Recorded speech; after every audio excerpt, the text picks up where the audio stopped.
ہمارے نبی صلی اللہ علیہ وسلم کی آمد سے پہلے ہمارے نبی صلی اللہ علیہ وسلم کا تذکرہ چار دانگ عالم میں کر دیا تھا، تو اگر میں یہ کہوں تو بے جا نہ ہوگا کہ ہمارے نبی صلی اللہ علیہ وسلم کا تذکرہ تب سے ہے جب نہ آسمان پیدا ہوا تھا، نہ زمین، نہ سورج کی کرنیں، نہ چاند کی چاندنی، نہ ستارے، نہ ستاروں کی چمک، نہ دن نہ رات، نہ صبح نہ شام، نہ فضا نہ ہوا، نہ ابر نہ گھٹا، نہ زمان نہ مکان، نہ گل نہ بوٹے، نہ شجر نہ حجر، نہ بہار نہ خزاں، نہ نسیم نہ شمیم، نہ گرمی نہ سردی، نہ حسن نہ جمال، نہ سبزہ نہ مہک، نہ بلبل نہ چہک، نہ ڈالی نہ لچک، نہ ہیرے نہ جواہر، نہ زر نہ خزینے، نہ دولت نہ دفینے، نہ سمندر نہ سفینے، نہ دریا نہ کنارہ، نہ موج نہ سحاب، نہ صحرا نہ گلشن، نہ ہوا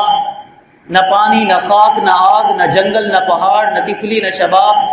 نہ نشیب نہ فراز، نہ ترا نہ سریا، نہ جبرائیل نہ میکائیل، نہ اسرافیل نہ اسرائیل، نہ حور نہ غلما، نہ جن نہ شیطان، نہ حیوان نہ انسان، نہ مکان نہ دکان، نہ عقل نہ حواس، نہ بھوک نہ پیاس، نہ آدم نہ آدمیت تھی، نہ چہل پہل تھی، نہ ریل پھیل تھی۔ یہ ہجر و وصال کے قصے نہ تھے، اقرار و انکار کی ادائیں نہ تھیں، آہ و بکا نہ تھی، فریاد رسی نہ تھی، رونا دھونا نہ تھا، سونا جاگنا نہ تھا، جوانی نہ تھی، بچپن نہ تھا، لڑکپن نہ تھا، بڑھاپا نہ تھا۔ المختصر یہ کائنات میں کسی چیز کا نام و نشان بھی نہیں تھا، اگر تھا تو صرف اور صرف رب محمد کے بعد محمد الرسول اللہ صلی اللہ علیہ وسلم کا تذکرہ موجود تھا۔ تو اللہ تبارک و تعالی ہمارے نبی صلی اللہ علیہ وسلم کا تذکرہ اور چرچا تب سے کر رہے ہیں چار دانگ عالم میں کہ جب کائنات میں کسی چیز کا نام و نشان بھی نہیں تھا، ہمارے نبی صلی اللہ علیہ وسلم کا تذکرہ اس وقت بھی موجود تھا۔ اگر ہم اسی بات کو مزید آگے چلائیں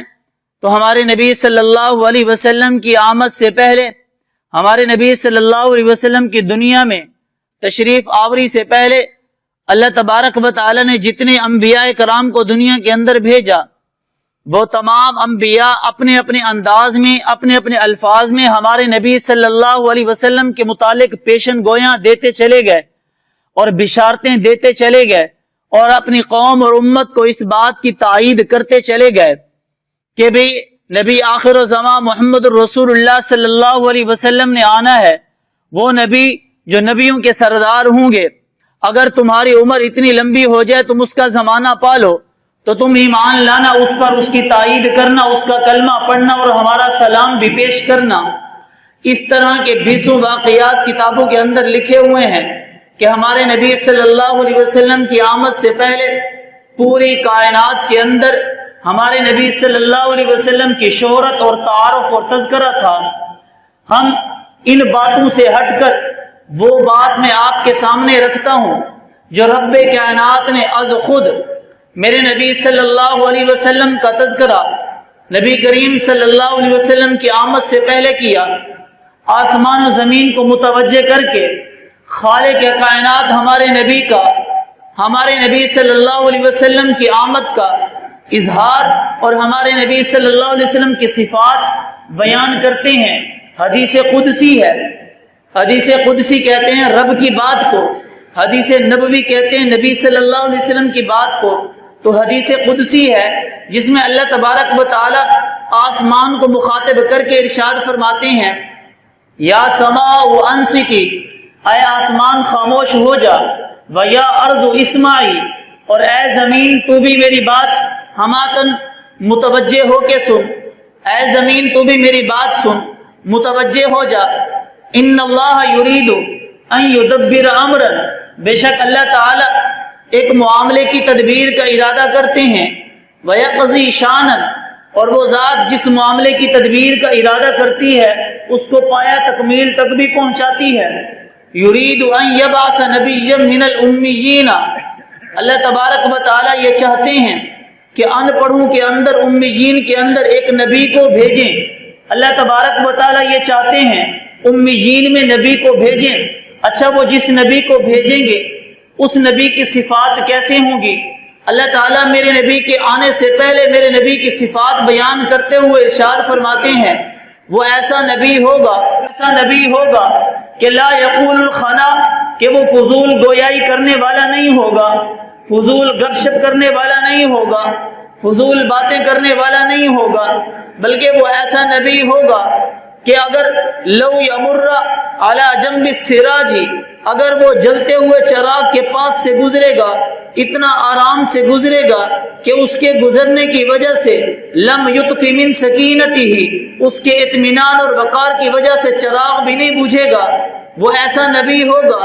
ولو یمشی علی قصب الیابس، کہ اگر وہ خشک لکڑی پر چلے تو لم یسمع من تحت قدمیہ، تو اس کے پاؤں کی آواز بھی کسی کو سنائی نہ دے، وہ ایسا پروقار نبی ہوگا، وہ ایسا نبی ہوگا۔ افتح بھی اعین عمیہ، میں چاہتا ہوں کہ میں ایسا نبی تمہارے اندر بھیجوں جس کے صدقہ سے، جس کی وجہ سے میں اندھوں کو بینائی عطا کر دوں گا، وہ ایسا نبی ہوگا کہ جس کی برکت سے وآذانا صما، کہ میں بہروں کو سنوائی عطا کر دوں گا، وہ ایسا نبی ہوگا۔ قلوبا غلفا، کہ میں اس نبی کی برکت سے، اس نبی کے صدقہ سے غافل دلوں کو میں خبردار کروں گا، وہ ایسا نبی ہوگا۔ فرمایا کہ اہب لہ کل خلق کریم، میں دنیا کے سارے کریمانہ اخلاق اس کے اندر بھر دوں گا،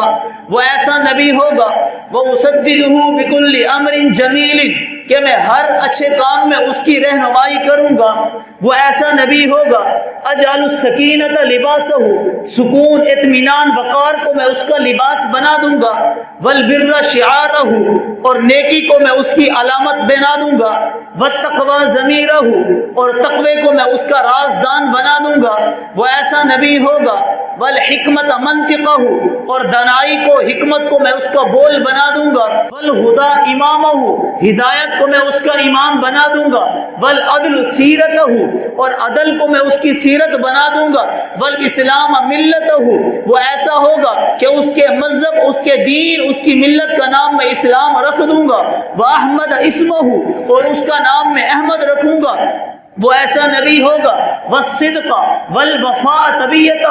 سچائی اور وفا کو میں اس کی طبیعت کے اندر رکھ دوں گا۔ والمعروف خلقہ، ہر اچھی بات کو میں اس کا اخلاق بنا دوں گا، وہ ایسا نبی ہوگا۔ اہدی بہ بعد الضلالۃ، اس نبی کے ذریعے سے میں گمراہوں کو ہدایت عطا کر دوں گا، وہ ایسا نبی ہوگا۔ وأعلم بہ بعد الجہالۃ، اس نبی کے ذریعے سے میں جاہلوں کو عالم بنا دوں گا، وہ ایسا نبی ہوگا۔ ارفع بعد الخمالۃ، کمزور اور پست طبقے کو اس نبی کے صدقہ سے میں بلند و بالا کر دوں گا، وہ ایسا نبی ہوگا۔ وأعرف بہ بعد النکرۃ، غیر مشہور، غیر معروف طبقے کو اس نبی کے صدقہ سے میں مشہور و معروف کر دوں گا، وہ ایسا نبی ہوگا کہ میں اس نبی کے ذریعے سے واغنی بہ بعد العیلۃ، میں اس نبی کے ذریعے سے غریبوں کو مالدار کر دوں گا۔ اکثر بہ بعد القلۃ، اس نبی کے ذریعے سے میں قلت کو کثرت کے اندر تبدیل کر دوں گا، وہ ایسا نبی ہوگا۔ اجمع بہ مختلفۃ، مختلف امتوں کو اس نبی کے ذریعے سے میں یکجا جمع کروں گا، وہ ایسا نبی ہوگا۔ واعضاء متشتتۃ، منتشر اعضاء کو، وقلوب متفرقۃ، اور مختلف دلوں کو اس نبی کی برکت سے میں جمع کروں گا، وہ ایسا نبی ہوگا۔ واستنقذ بہ فیاما عظیما من الہلکۃ، اس نبی کے ذریعے سے ایک بہت بڑی امت کو جہنم کے عذاب سے نجات دلاؤں گا۔ یہ میرے نبی صلی اللہ علیہ وسلم کی وہ شان ہے، وہ سیرت ہے، وہ تذکرہ ہے جو آقا کے دنیا میں آنے سے پہلے اللہ تبارک و تعالی دنیا کے سامنے آسمان و زمین کو متوجہ کر کے میرے نبی صلی اللہ علیہ وسلم کی سیرت بیان کر رہے ہیں۔ وہ ایسا نبی ہوگا کہ اگر وہ زمین پر بیٹھے گا تو اس کے بیٹھنے کی وجہ سے زمین کو سکون عطا کر دوں گا۔ وہ ایسا نبی ہوگا اگر وہ آسمانوں کی طرف دیکھے گا تو اس کے دیکھنے کی وجہ سے آسمانوں کو بھی بلندی عطا کر دوں گا۔ اگر میں اپنے خیالات کی دنیا میں یہ کہوں تو بے جا نہ ہوگا۔ اللہ آسمان و زمین کو متوجہ کر کے کہہ رہے ہوں گے وہ نبی ایسا ہوگا اگر انگلی کا اشارہ چاند کی طرف کرے گا تو چاند کو میں 2 ٹکڑے کر دوں گا۔ وہ ایسا نبی ہوگا جس کو میں بھیجوں گا اگر وہ ناراض ہوگا تو جہنم کو ہلا کر رکھ دے گا، اگر وہ خوش ہوگا تو اگر وہ مسکرائے گا تو میں جنت کے 8 دروازے کھول کر رکھ دوں گا۔ وہ ایسا نبی ہوگا اگر وہ ہاں کرے گا تو اس کے صدقہ سے، اس کی برکت سے میں چیزوں کو حلال کر دوں گا، اگر وہ نہ کرے گا تو میں چیزوں کو حرام کر دوں گا۔ وہ ایسا نبی ہوگا اہدی بھی عبادت ضلالتی، اس نبی کی برکت سے اگر ابو قحافہ کا بیٹا اس کے دروازے پہ آئے گا تو اس نبی کی برکت سے میں ابو قحافہ کے بیٹے کو صدیق اکبر بنا دوں گا۔ وہ ایسا نبی ہوگا اگر خطاب کا بیٹا اس کے در پہ آئے گا تو اس نبی کی برکت سے میں خطاب کے بیٹے کو فاروق اعظم بنا دوں گا۔ وہ ایسا نبی ہوگا اگر عفان کا بیٹا اس کے در پہ آئے گا تو میں اسے عثمان ذی النورین بنا دوں گا۔ وہ ایسا نبی ہوگا کہ اگر ابو طالب کا بیٹا اس کے در پہ آئے گا تو میں حیدر کرار بنا دوں گا۔ وہ ایسا نبی ہوگا کہ اگر حبشہ کا کالا غلام بلال اس کے در پہ آئے گا، اس نبی کی برکت سے میں اس کا مقام اتنا بلند کروں گا کہ وہ چلے گا تو مکہ کی گلیوں میں اس کے پاؤں کی آہٹ جنت کی حوریں سنیں گی۔ یہ میرے نبی کی وہ تعریف ہے، یہ میرے نبی کا وہ تذکرہ ہے جو اس حدیث مبارکہ کی روشنی میں نے آپ کے سامنے کیا کہ نبی صلی اللہ علیہ وسلم دنیا میں آئے نہیں ہے، لیکن آپ کا تذکرہ اور چرچا اللہ آسمان و زمین کو متوجہ کر کے کر، اور نہ صرف ہمارے نبی صلی اللہ علیہ وسلم کا تذکرہ، نہ صرف ہمارے نبی صلی اللہ علیہ وسلم کا تذکرہ، بلکہ ہمارے نبی کو رب نے جو امت دینی تھی، ہمارے نبی کی آمد سے پہلے اس امت کا تذکرہ بھی کر دیا، اس امت کی صفات بھی بیان کر دی۔ ایک تو ہے نا نبی کی آمد سے پہلے نبی کا تذکرہ، ایک بات ہو گئی ہے۔ اب دوسری بات یہ ہے کہ نبی کی آمد سے پہلے نبی کی امت کا تذکرہ، نبی کی آمد سے پہلے نبی کی امت کا تذکرہ۔ آؤ حدیث کی دنیا میں جاتے ہیں۔ حدیث مبارکہ میں نے جو آپ کے سامنے پڑھی ہے اسی سے ملتی جلتی ایک اور روایت ہے۔ علامہ ابن کثیر رحمہ اللہ نے تفسیر ابن کثیر کے اندر بھی اس روایت کو لیا ہے۔ فرماتے ہیں کہ وہ ایسا نبی ہوگا جس نے ابھی آنا ہے، فرمایا وہ ایسا نبی ہوگا اجعل امتہ خیر امت اخرجت للناس، میں اس نبی کو ایک ایسی امت عطا کروں گا جو لوگوں کے فائدے کے لیے ہوگی۔ میں اس نبی کو ایسی امت عطا کروں گا یامرون بالمعروف وینہون عن المنکر، وہ لوگوں کو اچھی بات کرنے والی ہوگی، لوگوں کو بری باتوں سے منع کرنے والی ہوگی۔ ہاں اللہ نے فرمایا کہ ایسا نبی عطا کروں گا، اس نبی کو بھی پھر ایسی امت عطا کروں گا، پھر اس امت کو میں ایسی نماز عطا کروں گا۔ فرمایا توحیدا لی ایمانا و اخلاصا لی، اس نبی کو میں ایسی امت عطا کروں گا جو میری توحید کا پرچار کرے گی، خالصتاً مجھ پر ایمان لائے گی اور میرے لیے عمل کرے گی۔ میں اس نبی کو ایسی امت عطا کروں گا جو نماز بھی پڑھے گی، یصلون، وہ نمازیں پڑھنے والی ہوں گی۔ پھر اس نبی کی امت کی جو نمازیں ہوں گی وہ ایسی نمازیں ہوں گی قیام و قعود، ان کی نمازوں میں قیام بھی ہوگا، ان کی نمازوں میں قاعدہ بھی ہوگا، وہ ایسی نمازیں ہوں گی۔ میں اس نبی کو ایسی امت عطا کروں گا جس کی امت ایسی نمازیں پڑھے گی رکعوں و سجودہ، کہ وہ رکوع بھی کر رہے ہوں گے، سجدہ بھی کر رہے ہوں گے۔ میں ایسا نبی عطا کروں گا، پھر اس نبی کو ایسی امت عطا کروں گا یقاتلون فی سبیلی، جو میرے راستے میں نکل کر اعلان کریں گے، اعلان جنگ کریں گے، جو میرے راستے میں میرے دشمنوں سے لڑنے کے لیے قتال کریں گے، جو میرے راستے میں میرے دشمنوں سے اعلان جہاد کریں گے۔ وہ ایسے لوگ ہوں گے کہ یخرجون من دیارہم، وہ میں رب کی وجہ سے اپنے گھروں کو قربان کر دیں گے، واموالہم، اپنے مالوں کو قربان کر دیں گے، ابتغاء رضوانی، میری رضا تلاش کرنے کے لیے ایسے نبی کو میں ایسا نبی عطا کروں گا۔ پھر اس نبی کو ایسی امت عطا کروں گا، اس امت کے دلوں میں الہمہ التکبیر والتسبیح والتحمید والتمجید والتہلیل والمدحۃ، اس نبی کی امت، اس نبی کو ایسی امت عطا کروں گا جن کے دلوں میں اللہ اکبر کے نعرے ڈال دوں گا، میں توحید کا نعرہ ڈال دوں گا۔ اس امت کے دلوں کے اندر میں اپنے رب کی ربوبیت کا اعلان اس کی امت کے دلوں کے اندر ڈال دوں گا۔ وہ ایسی امت ہوگی، وہ ایسی امت ہوگی کہ وہ فی مسیرہم و مضاجعہم و مجالسہم و مناقبہم و مصباحہم، وہ اٹھ رہے ہوں گے، بیٹھے ہوئے ہوں گے، لیٹے ہوئے ہوں گے، چل رہے ہوں گے، سو رہے ہوں گے، جاگ رہے ہوں گے، اٹھتے بیٹھتے چلتے پھرتے اٹھتے بیٹھتے بیٹھتے ان کی زبانوں پہ ہوگا یکبرون یحللون، وہ اٹھتے بیٹھتے رب کی کبریائی بیان کرنے والے ہوں گے، اپنی اپنی مجلسوں کے اندر، اپنی اپنی نشستوں کے اندر وہ میں رب کی کبریائی بیان کرنے والے ہوں گے۔ چار دوست بیٹھے ہوں گے، میں رب کی کبریائی بیان کر رہے ہوں گے، ہاں میں ایسا نبی عطا کروں گا، پھر اس کو ایسی امت عطا کروں گا، پھر وہ امت ایسے ہوگی جو میری رضا کے لیے وضو کریں گے، یطہرون للوجوہ علی الاطراف، وہ میری رضا کے لیے اعضائے وضو کو دھوئیں گے، وہ ایسی امت ہوگی کہ یعقدون للثیاب علی الانصاف، کہ وہ اپنی کمر پر کمر بند باندھ کر میرے دشمنوں سے لڑنے والے ہوں گے، وہ ایسی امت ہوگی کہ قربانہم دماؤہم، ان کی قربانی وہ اپنی قربانی اپنے خون سے ادا کریں گے، وہ ایسی امت میں اس نبی کو عطا کروں گا، اس کو ایسی امت عطا کروں گا۔ واناجیلہم فی صدورہم، ان کی کتاب ان کے سینوں میں پیوست ہوگی، وہ ایسی امت ہوگی جو آخری نبی کو میں نے عطا کرنی ہے۔ فرمایا پیارے نبی صلی اللہ علیہ وسلم کی آمد سے پہلے پیارے نبی کی امت کا تذکرہ کرتے ہوئے اللہ ارشاد فرماتے ہیں آخری نبی کی آخری امت کو میں ایسا بناؤں گا کہ وہ راتوں کو کھڑے ہوئے ہوں گے تو میں رب کی کبریائی بیان کر رہے ہوں گے، اور دنوں کو وہ شیر کی طرح میرے دشمنوں کے ساتھ لڑنے والے ہوں گے۔ آخر حدیث کے آخر کے اندر فرمایا ذالک فضل اللہ اؤتیہ من اشاء وانا ذو الفضل العظیم، یہ میں رب کا فضل ہے، جس کو چاہتا ہوں عطا کرتا ہوں۔ وسلم جب تشریف لائے تو میرے نبی کی آمد سے پہلے اما آمنہ کے حالات بدل گئے۔ میرے نبی کی عظمت کی، ہمارے نبی صلی اللہ علیہ وسلم کی عظمت کی وجہ سے، منقبت کی وجہ سے، آقا کی عظمت کی وجہ سے اما آمنہ کے آنگن کے اندر ایسی خوشیاں جگمگائیں کہ اما آمنہ کہتی ہیں کہ جب سے یہ بچہ میرے بطن کے اندر آیا میرے تو مقدر ہی جاگ اٹھے۔ اما آمنہ فرماتی ہیں یہ بچہ میرے بطن کے اندر آیا، جب آیا مجھے نہیں پتہ چلا، 6 ماہ تک مجھے حمل کا احساس بھی نہ ہوا۔ عورتوں کو ابتدائے حمل کے اندر بڑی تکلیف کا سامنا کرنا پڑتا ہے، زچگی کے ایام ہوتے ہیں، اعزاء کے دن ہوتے ہیں، تکلیف کے دن ہوتے ہیں۔ اما آمنہ فرماتے ہیں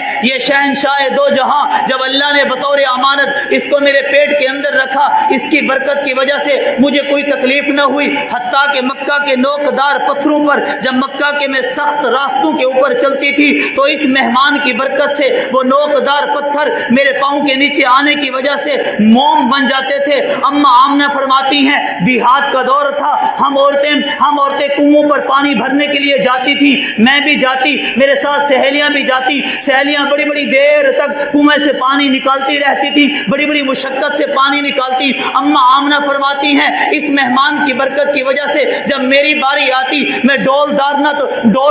تو دور کی بات، ابھی میں کنویں کے کنارے پر آتی تھی تو اس مہمان کی برکت سے کنویں کا جو پانی ہے وہ منڈیر تک آ جاتا، میرے قدموں کو سلامی پیش کرتا۔ اما آمنہ فرماتی ہیں ایسے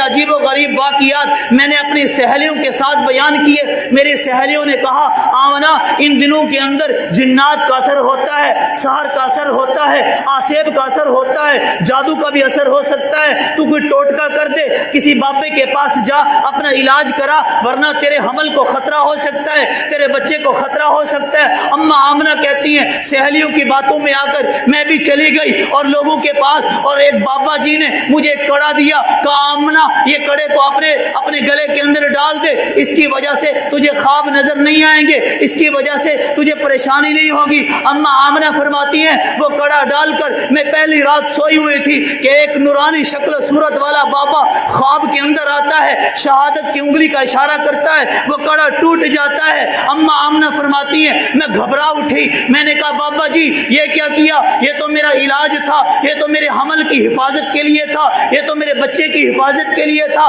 تو وہ خواب کے اندر نظر آنے والا بابا کہنے لگا کہ آمنہ بیٹا پریشان ہونے کی ضرورت نہیں ہے، میں کوئی معمولی آدمی نہیں ہوں بلکہ میں ابراہیم خلیل اللہ ہوں اور تجھے بشارت دینے کے لیے آیا ہوں، تجھے خوشخبری دینے کے لیے آیا ہوں، تیرے بطن کے اندر جو بچہ ہے وہ معمولی نہیں ہے بلکہ یہ تو نبیوں کا سردار ہے، یہ تو امت کا دلدار ہے، یہ تو آقا انعامدار ہے، ختم نبوت کا تاجدار ہے۔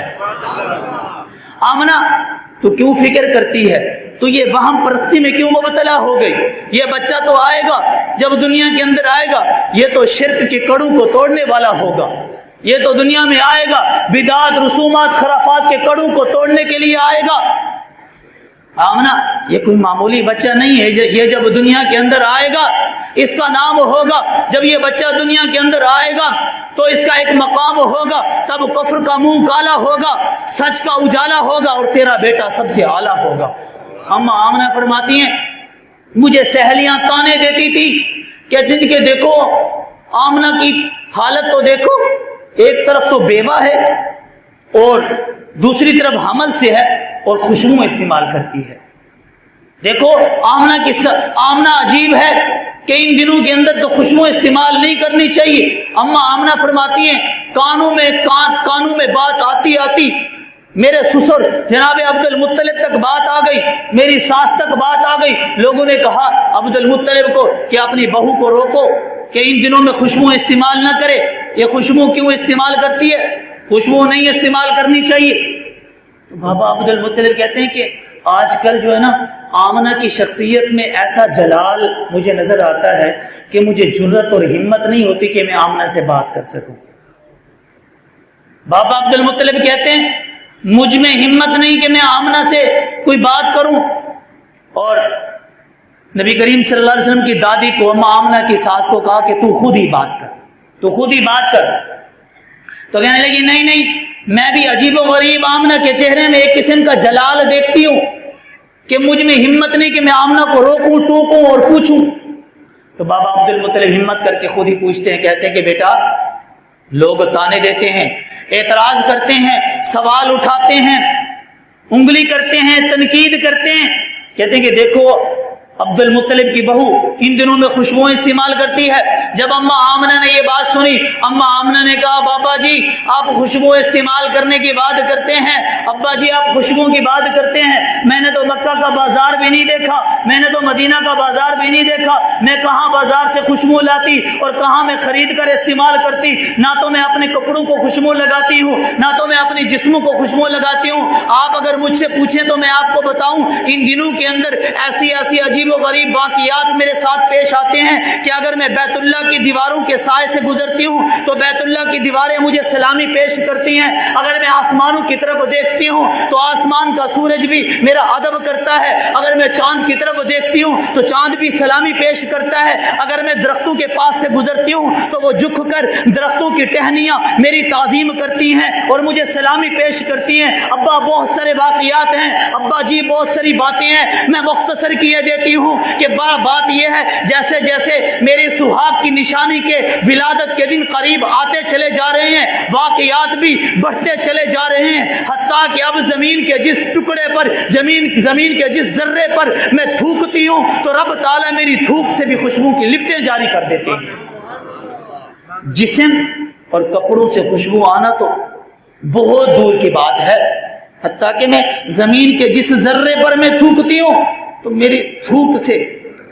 خوشبو کی لپٹیں جاری ہو جاتی ہیں۔ یہ میرے نبی صلی اللہ علیہ وسلم کی سیرت کے وہ پہلو ہیں، یہ آقا نامدار محمد رسول اللہ صلی اللہ علیہ وسلم کی عظمت کے وہ پہلو ہیں جو ہمارے نبی صلی اللہ علیہ وسلم کی ولادت سے پہلے کے ہیں۔ میں یہ تذکرہ تقریباً پچھلے 3 یا 4 جمعوں سے مسلسل آقا نامدار محمد رسول اللہ صلی اللہ علیہ وسلم کی سیرت پہ کر رہا ہوں۔ ابھی تک میں ولادت پہ نہیں پہنچا، ابھی تک میں ولادت سے پیچھے ہوں، ابھی تک میں وہ باتیں بتا رہا تھا، ابھی تک میں وہ باتیں سنا رہا تھا جو ولادت سے پہلے کی تھی۔ انشاءاللہ اسی سلسلے کو میں آگے جاری رکھوں گا۔ پھر اگلے جمعے نبی صلی اللہ علیہ وسلم کی ولادت کا تذکرہ کریں گے، پھر آقا کے بچپن کا تذکرہ کریں گے، پھر آقا کے لڑکپن کا تذکرہ کریں گے، پھر آقا کی جوانی کا تذکرہ کریں گے، پھر آقا کی نبوت کا تذکرہ کریں گے، پھر آقا کی مکی زندگی کا تذکرہ کریں گے، پھر آقا کی مدنی زندگی کا تذکرہ کریں گے، پھر آقا کی وفات کا تذکرہ کریں گے۔ انشاءاللہ العزیز الف سے لے کر یا تک پیغمبر کی سیرت کا خلاصہ میں آپ کے سامنے رکھوں گا۔ اللہ تعالیٰ ان باتوں پر عمل کی توفیق نصیب فرمائے۔ وما علینا الا البلاغ المبین۔